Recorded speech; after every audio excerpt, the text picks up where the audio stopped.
ऐसे ही एक बार एक रिक्शा चालक की शादी हो गई और रिक्शा चालक की शादी हुई तो शादी में उसे आधे तोले की एक अंगूठी मिल गई।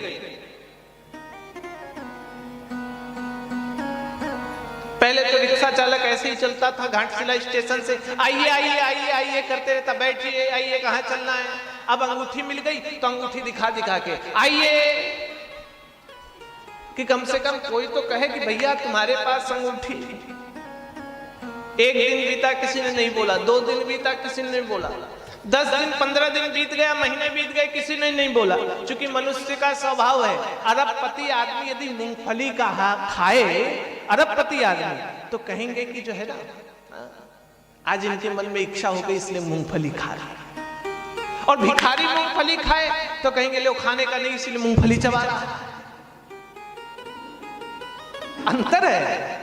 बहुत बड़ा व्यक्ति यदि जमीन पर बैठ जाए, साधारण दिखे तो कहेंगे सरल है, और कोई गरीब आदमी यदि वही स्थिति को करे तो कहते व्यवस्था ही नहीं है इसीलिए कर रहा। अब उस बेचारे को सोने की अंगूठी मिल गई, ये सोचे कि रिक्शा में बैठने वाले कोई सेठ साहूकार मुझे टोके तो सही, क्या बात है, कहां से इतनी महंगी अंगूठी। अब चलने वाले लोग तो यही सोचते हैं कि अंगूठी नकली ही है।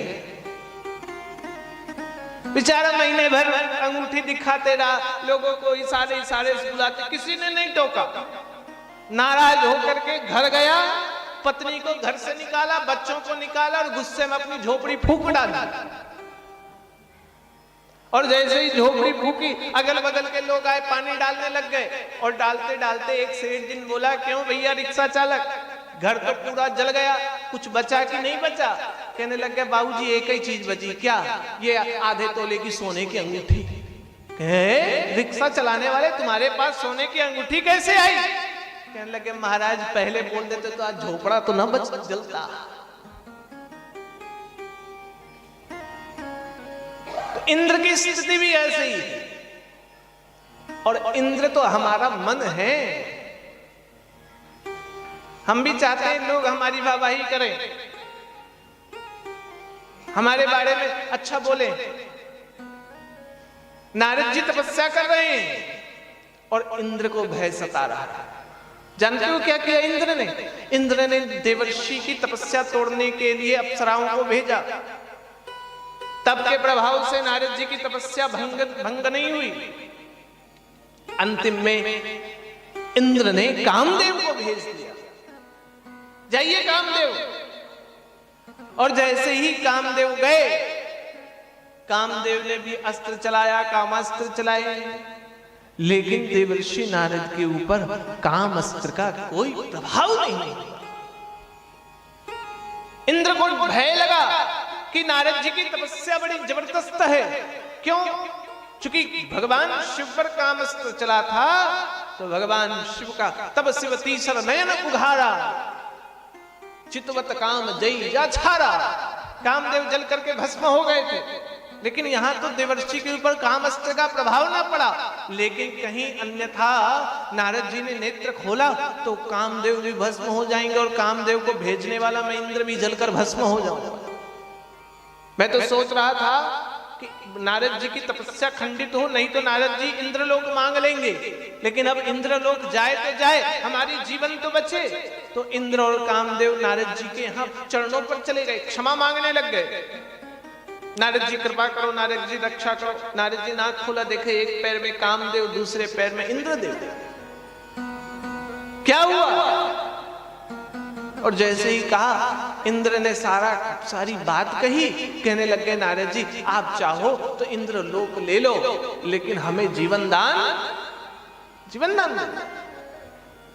नारद जी के मन में अब आया मैंने काम भी जीत लिया, क्रोध तो जीत ही लिया है, और इंद्र ने लोभ दिया, मैं लोभ भी जीत गया। और काम जीत लो, क्रोध जीत लो, लोभ जीत लो, इसका मतलब मैं बहुत बड़ा महात्मा बन गया। पता है नारद जी कहां गए? नारद जी सीधे अपने पापा के पास चले गए।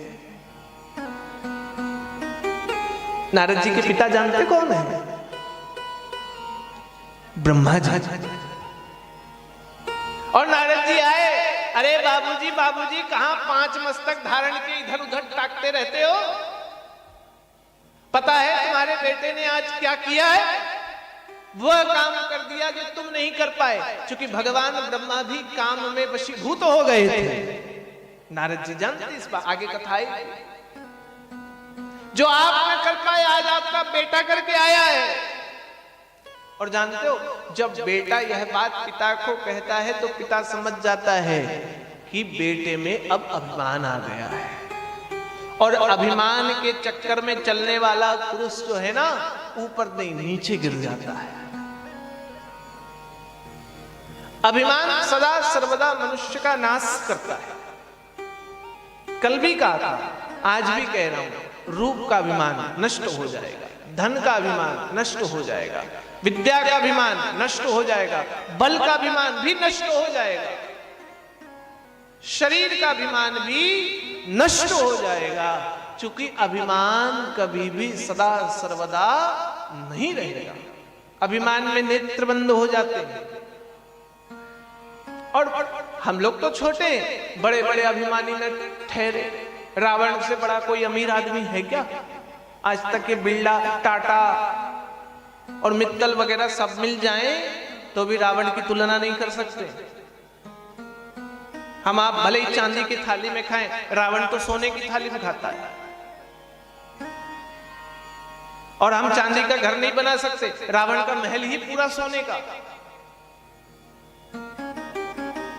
रावण जितना बड़ा अमीर, अरबपति, खरबपति, रावण के यहां तो झाड़ू पोछा लगाते थे। इतना बलशाली, विद्यावान, विद्या था रावण के पास, ज्ञानी रावण।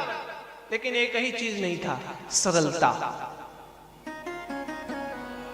सरल नहीं था, अकड़ा हुआ था। और एक संत कहते हैं, लक्ष्मी जी आती हैं तो 2 चोट मारती हैं। पहली चोट लक्ष्मी जी पीठ पर मारेंगी, और पीठ पर यदि जोर से कोई मुक्का मारे तो आदमी पता है क्या होता है? तन जाता है।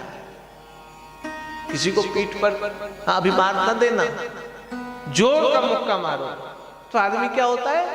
तन जाता है। और तन के जो चले वो समझो लक्ष्मी जी का पहला मुक्का तो पड़ गया है, अभिमान के कारण ऊंचा हो गया है। अब दूसरा मुक्का जानते हो कहां पड़ता है? पेट पर।